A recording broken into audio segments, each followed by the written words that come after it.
It feels like the YouTube sphere is still kind of reeling from the James Somerton situation, even though it was just at the beginning of this year. For those who don't know, a semi-prolific video essay creator, James Somerton, was extremely publicly called out for an insane amount of plagiarism, misinformation, and misogyny by YouTubers HBomberGuy and Todd in the Shadows. I was never an avid fan of Somerton's work, but I'd seen it around. If you are in the space watching queer creators like Abigail Thorne, Sophie from Mars, HBomberGuy, you were probably seeing him in your recommended even if you weren't watching him. While I'm sure all of us in the modern era, what some people apparently are calling the post-truth era, are aware that online misinformation exists. I remember our middle school days where we would try and figure out how to spot fake news. This situation was one of the first times that I really had to reflect on the idea that what I was watching might have been misinformation. It was honestly a little bit harrowing. I wrote that section before I learned about all of the other stuff that was going on with James Somerton. I'm not gonna talk about that, but I felt like it was weird to not mention the rest of the stuff. Anyway, I wrote "good lord" in my script. What's wrong with me? It's a really difficult thing to admit when you were wrong, or to admit when you believed something that turned out to be wrong. It's embarrassing and a little bit terrifying, and something that a lot of people would do pretty much anything to avoid. That can manifest either in the sort of doubling down, or like, nah, actually I was still right the whole time, and that can go some places. But it also seems like it manifests in kind of the opposite, where you go, nah, I didn't believe in that at all. There's this kind of urge I think people get when they see people they liked or online creators get called out for problematic behaviors, where they're like, I feel like there's this urge when online creators that we're attached to get called out for problematic behavior to kind of go, oh, well, I knew there was something wrong about him the whole time. And, like, statistically, you probably didn't. It's really difficult to admit that your sense of who you can trust might not be reliable, and it's a lot easier to just decide that you were still right the whole time, to sort of deny the whole thing. I want to do a hard thing today. Today, I want to say that I watched James Somerton's The Gay Body Image Crisis video? I think that's the title. I can't double check. The video doesn't exist anymore. A lot of things happened. This is the video where James Somerton kind of infamously talks about the gay Nazis. I didn't really remember that was in that video. This is the video where James Somerton says that a lot of the Nazis were gay. I forgot a little bit that was in that video. A lot of the stuff he was talking about made sense, if just emotionally. I already knew that there was a connection between American society and German fascism, and what he was saying, connecting that to body image, really pinged off a thing I had heard a video essayist, Philosophy Tube, Abigail Thorne, that I really like, say, describing diet culture as being a little bit fascist towards yourself. I wanted to read the book he was talking about, Body Fascism, but it isn't available through JSTOR through my university, and the more links section of the JSTOR just links back to the JSTOR, so I kind of gave up. So I kind of didn't really think twice about it. That was the video that really scared me when I was watching, HBomberGuy and Todd in the Shadows talk about all of this sort of problematic content. Looking back, I know that I should have just done the research rather than let this YouTube video wash over me like the tide, but that would have taken up time that I could have been using doing schoolwork or like doing things that were enjoyable online, both of which were easier to convince myself to do than the actual research. Ultimately, the situation didn't actually make me do that much more research. Sure, I was nervous about watching video essays, but that nervousness didn't actually manifest in me doing any more research. The sort of dread that I had felt about having sort of gone along with this incorrect information sort of compounded with the effort that it would have taken to do that research, and it made it this really difficult task. Ultimately, while those videos did really good work exposing the misinformation and plagiarism prevalent in Somerton's videos, they didn't actually make me, a viewer, take that much more time to do the research about the things that I was watching. Debunking videos are a pretty large genre, and just anecdotally, they will be forever because they get clicks, because people want to see other people get dunked on. But they really only serve the people who didn't originally believe in the misinformation. Usually the target audience for debunking videos is a pretty different target audience from the original videos that are being discussed, which means that the people who believed in those original videos and watched things like that are less likely to get debunking videos sort of on their timeline available for them. The difference with the Somerton situation was that Somerton built his credibility off emulating the styles of popular creators who would eventually go on to debunk him. The target audience for the original videos and the debunking are the same audience. A lot has been said about the YouTube algorithm and its role in spreading misinformation, mostly along the lines of things like the alt-right pipeline or echo chambers, where the content that people watch influences what they're recommended, so they basically end up in an online space where they're only shown things that reaffirm their pre-existing beliefs.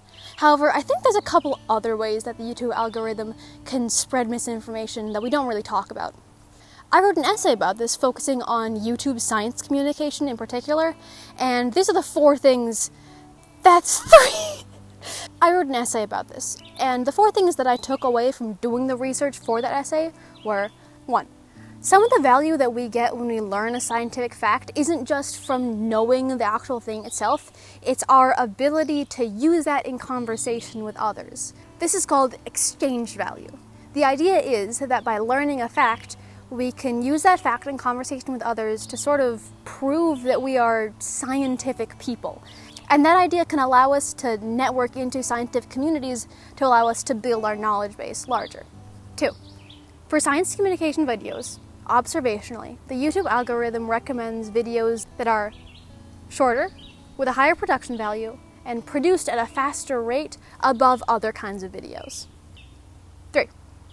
When we watch a video, as viewers, we are more likely to believe in the contents of a video if we believe that the presenter is a genuine and benevolent person, if the production quality is relatively high, and if the video isn't actually that popular.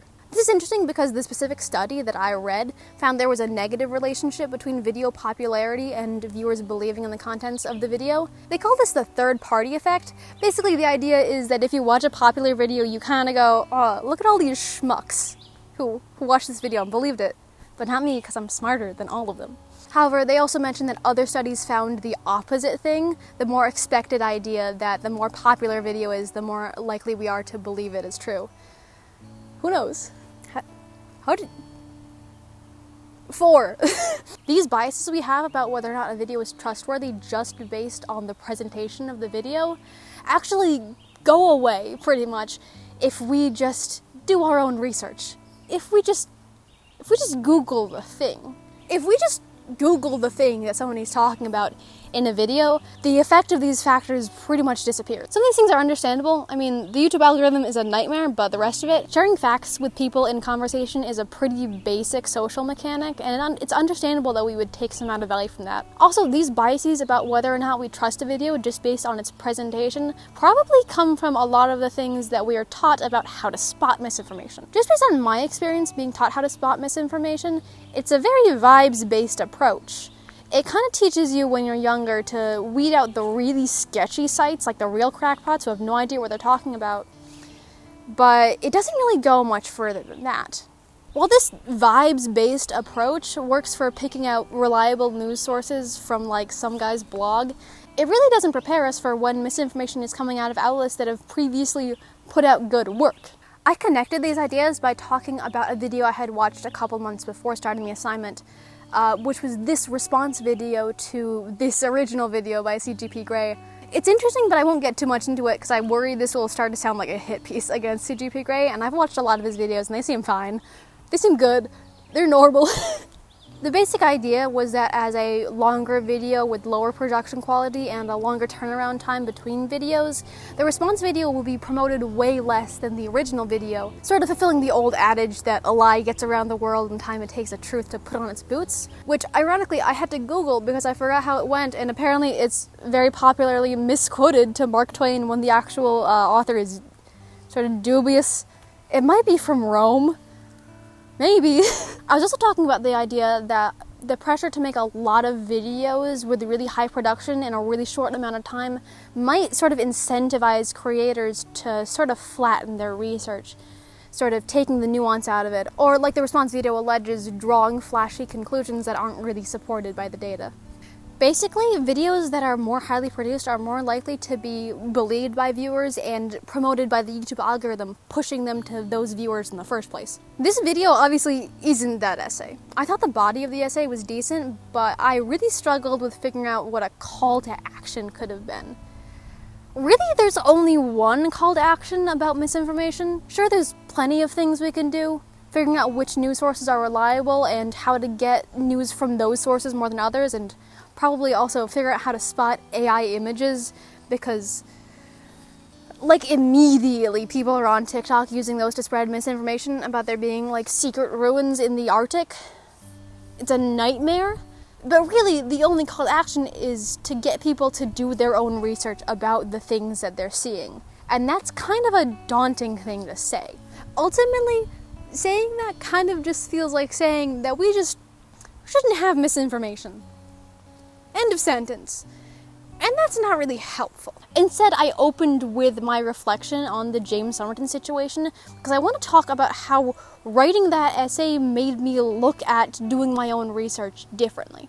Saying do your research as a call to action kind of sucks because it's a very large task and it can be difficult or inaccessible. A lot of the research that I was doing was kind of only possible because I'm going to college and I have access to sources through my college login to places. Other people might not have that. Think about how many articles you wanted to read online, but they're paywalled. It's difficult to do research, and it's more difficult to do good research. Reading scientific papers, if you can get your hands on them, can be confusing, and they often don't draw easy conclusions. Here's what I've been trying to do after writing that essay. If you're having a conversation with somebody and you have a fact that you want to share or pop into your head or whatever, try to remember where you heard it. And if you can't remember, or if it's from an unreliable source, or really you can do this anytime, just Google it. Research is just a big word for Googling whatever you want to talk about. Sure, you might find some nonsense. Google has been deteriorating, but it's still the most easy way to do just a little bit of research about the thing you're talking about. Go on Wikipedia. Scroll through the Wikipedia article. Figure out if the thing that you're talking about specifically is legit or not. I also know that there are issues with the Wikipedia. I read the entire list of Wikipedia controversies Wikipedia article, but still, it's a good place to get a little bit of information, and then you can go read the papers that they're talking about, or skim the papers they're talking about, and just look at the graphs and the conclusion, which kind of sucks, but if you're trying to get through something fast, they do have a conclusion section. This narrows the scope of things that you have to do from all of the stuff that you're consuming, which is a massive pile, to just the things that pop into your head during conversations, which is much easier to do. And it also kind of gives you the opportunity to learn more about whatever you were interested in the first place. To anyone else who's fallen for online misinformation before, just know that it isn't a specific failing of yours, and it probably doesn't reflect on your character.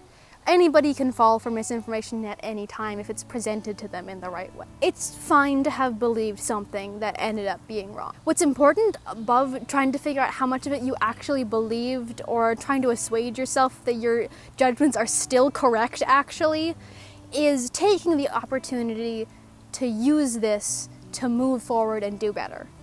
Our failings do give us a chance to reflect on what we are doing and to get up and to do better, but only if we actually do the work. What matters, both for those of us who have fallen for online misinformation and for those of us who haven't yet, is taking this opportunity to do the actual work. Doing the research isn't the penance we pay for consuming online content.